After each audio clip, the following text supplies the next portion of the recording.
Hi, this is Dr. Justin Marchegiani here. We're going to be talking about functional medicine and the functional medicine paradigm towards health and just kind of comparing and contrasting it to conventional medicine.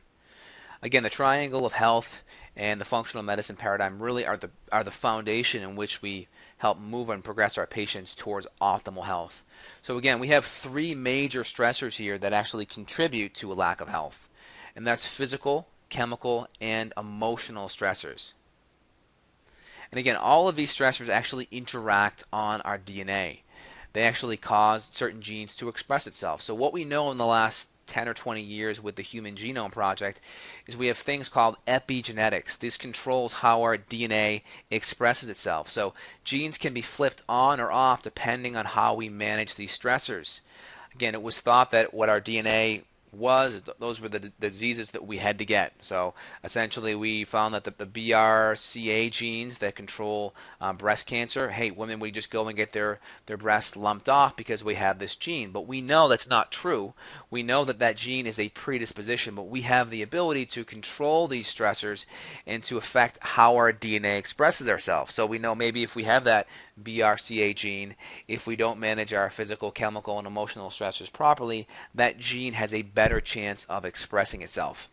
So again, our physical stress, that could be chronic pain, old injuries, car accident, trauma, too much, too little exercise.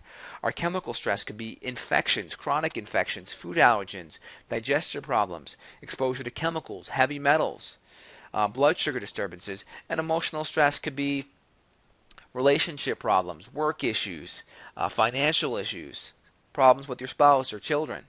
And again, all of these stressors interact on our DNA. So if we're managing our stressors properly, we're going to turn genes on that are going to give us the best chance for optimal health.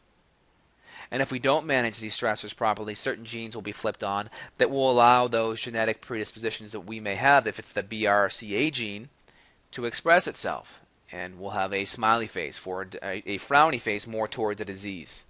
So again, our goal really is to manage that properly so we're not having the frowny face there, we're having the smiley face, and we're having optimal health.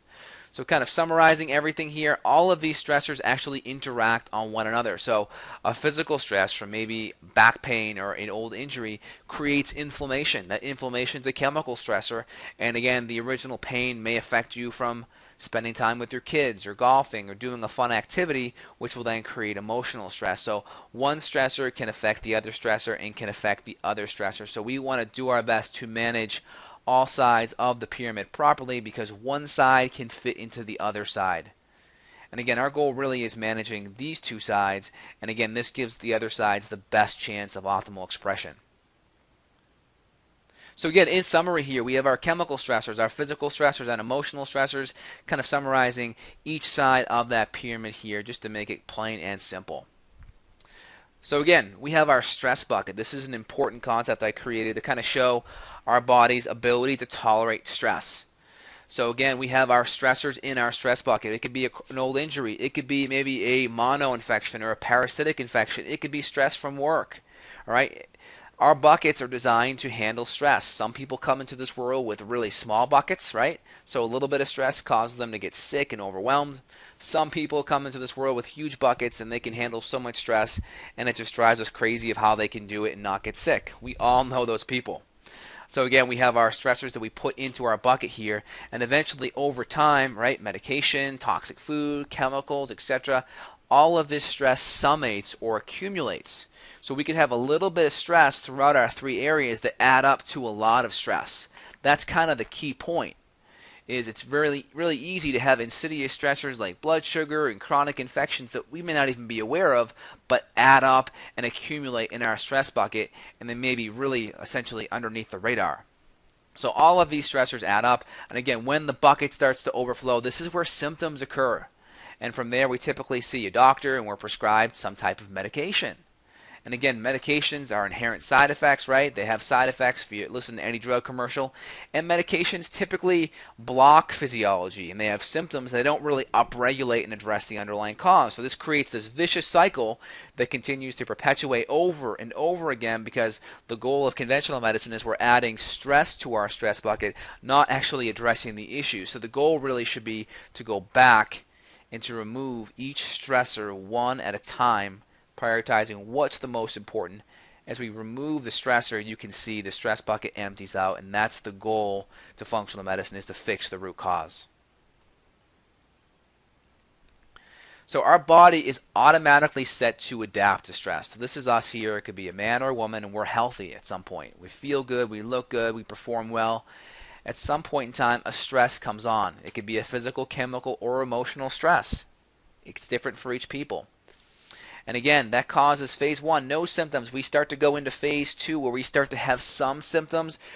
Our body loses the ability to adapt even more. We start having more and more symptoms. This is typically where we see a medical doctor to get a prescription prescribed to control the symptoms. And again, if we do not address this over time, we eventually develop with a disease or some type of diagnoses. And that's what we want to avoid, because if we continue to not address the underlying stress, this is our inevitability here. So our goal is to avoid the inevitable, basically remove the stressor. That decreases the chance of this happening over here, and it gives our body the ability to adapt. Because ultimate health means the ability to essentially to adapt to stress. So our goal is to remove the stressor, and then we can start moving backwards. We can handle the stressors in our life. We're doing all the functional and foundational things correctly so we can express optimal health. And the functional medicine paradigm, essentially looking at the 3 body systems, which entails looking at our hormonal system, blood sugar, adrenals, looking at our detoxification system, and looking at our digestive system, is kind of the foundational filter in which we look at our patients and say, are you healthy? What systems are out of balance? And we create programs to help push them back into balance. So our goal is to actually fix the underlying issue and not just treat the symptoms. Hope you found this video helpful. For any questions, feel free and visit justinhealth.com and or call or email the office. Thanks. Have a great day.